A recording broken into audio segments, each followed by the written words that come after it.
আজকের ভিডিওতে আমি আপনাদের সাথে শেয়ার করব যেসব আত্মীয়ের বাসায় আপনি কখনো যাবেন না। তাই সম্পূর্ণ ভিডিওটি না টেনে মনোযোগ সহকারে দেখতে থাকুন। আশা করি এই ভিডিওটির মাধ্যমে আপনি অনেক কিছু শিখতে পারবেন। আত্মীয় শব্দটা শুনলেই আমাদের মনে একটা আপন ছবি আঁকে। ছোটবেলার ঈদ, পূজা, পারিবারিক মিলন মেলা বা গরমের ছুটির দিনগুলোতে নানা, খালা, মামা, চাচার বাড়ির স্মৃতি মনে পড়ে। কিন্তু সময় বদলায়, সম্পর্কের রূপও বদলায়। অনেক আত্মীয় যাদের আমরা একসময় আমরা বলতাম, তাদের আচরণ আজ আমাদের নিজেদের কাছেই অপরিচিত লাগে।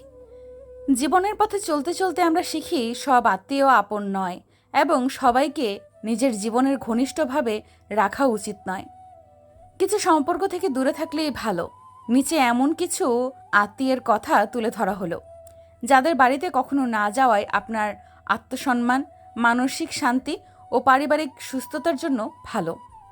নাম্বার ১, যারা আপনাকে তুচ্ছ করে দেখে। কিছু আত্মীয় থাকে যারা সরাসরি কিছু বলে না, কিন্তু আপনার জীবনের প্রতিটি সিদ্ধান্ত নিয়ে খোঁচা দিতে ভালোবাসে। আপনি কি পড়েছেন, কোথায় চাকরি করেন, কত টাকা ইনকাম করেন, সব কিছুতে তাদের যেন মাপকাঠি। আপনার সন্তানকে দেখেই বলে, এ তো দেখতে তোমার মতো হয়নি, অথবা ও কি ইংলিশ মিডিয়ামে পড়াওনি। আজকাল তো সবাই পড়ায়। এমন আত্মীয়দের বাসায় গেলে আপনি স্নেহ বা সম্মান না পেয়ে শুধু তুলনা আর অপমান কুড়াবেন। বারবার ছোট হতে হতে একদিন আপনি নিজেই নিজেকে নিয়ে সন্দেহ করবেন। তাই এমন আত্মীয়দের কাছ থেকে দূরে থাকাই ভালো। নাম্বার ২, যারা মুখে মিষ্টি কথা বলে কিন্তু মনের মধ্যে বিষ।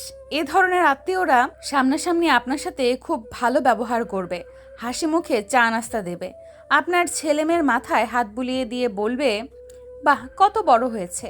কিন্তু আপনি চলে যাওয়ার পর পাশের ঘরে গিয়ে বলবে, ওরা আসলে খুব চালাক, শুধু নিজেদের স্বার্থ দেখে।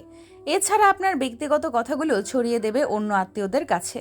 এই মুখোশধারী আত্মীয়রা সম্পর্ককে ভালোবাসার জায়গা থেকে নয়, গসিপ আর প্রভাব খাটানোর অস্ত্র হিসেবে ব্যবহার করে। আপনি যতই খোলামেলা হন, তারা ততই আপনার দুর্বলতা খুঁজে নেবে। এদের বাসা এড়িয়ে যাওয়া মানেই নিজের শান্তি রক্ষা করা। নাম্বার ৩, যারা কেবল প্রয়োজনে আপন। কি খবর, অনেক দিন কোনো দেখা নেই। এই লাইনটা তখনই শুনবেন যখন তাদের টাকার দরকার বা কোনো কাজে সাহায্য লাগবে।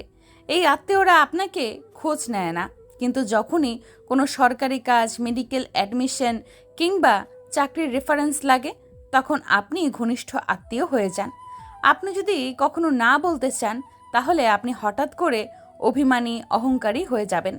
এ ধরনের আত্মীয়দের বাসায় গেলে একবার হয়তো খাতির পাবেন, কিন্তু ভেতরে ভেতরে আপনি হয়ে থাকবেন শুধুই সুবিধার মাধ্যম।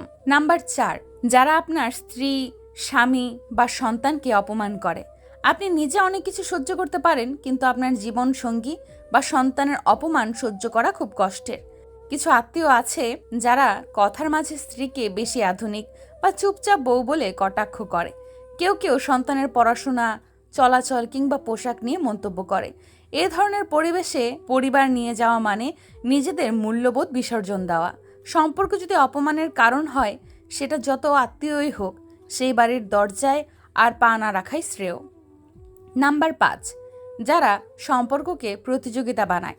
এদের কাছে সবকিছু তুলনার বিষয়। আপনি কোন গাড়ি চড়েন, কার বউ বেশি স্মার্ট, কার ছেলে বেশি মার্কস পায়, সব কিছুর মধ্যে প্রতিযোগিতা। তারা নিজের অর্জন বোঝানোর জন্য আপনার অপূর্ণতা খোঁজে। আপনি একদিন তাদের বাসায় গেলে সারাক্ষণ শোনাতে থাকবে, আমার ছেলেটা তো এবার কানাডা যাচ্ছে, আমার মেয়ের বিয়েতে লাখ লাখ টাকা খরচ করেছিলাম, ইত্যাদি। এমন আত্মীয়দের বাড়িতে গেলে আত্মসম্মান কমে যায় আর অযথা হীনমন্যতা তৈরি হয়।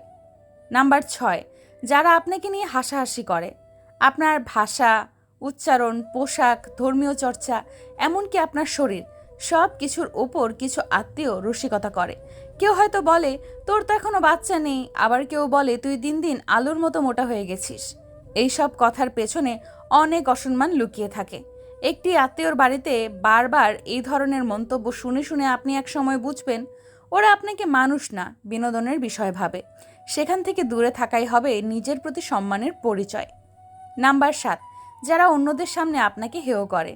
একটি পারিবারিক অনুষ্ঠানে সবার সামনে আপনার ব্যর্থতা বা ব্যক্তিগত ব্যাপার টেনে এনে আপনাকে ছোট করা হয়।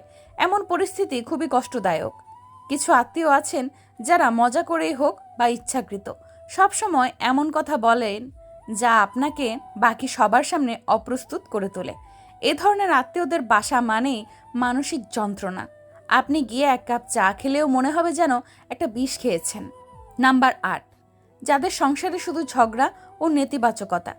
কিছু আত্মীয়ের পরিবারে ঢুকলেই টের পাবেন সবাই কারো না কারোর সাথে রেগে আছে। কথা বললেই ঝগড়া, মন্তব্য করলেই অপমান। সেখানে ভালো সময় কাটানো তো দূরের কথা, নিজের অস্তিত্ব নিয়েও কেমন অস্বস্তি লাগে। মন শান্ত রাখতে হলে এমন পরিবেশ থেকে নিজেকে দূরে রাখতে হয়, কারণ মানসিক শান্তি আপনার জীবনের সবচেয়ে বড় সম্পদ। সব আত্মীয়ের বাসা নিজের বাসা নয়। সম্পর্কে আসল সৌন্দর্য হলো সম্মান, ভালোবাসা ও আন্তরিকতা।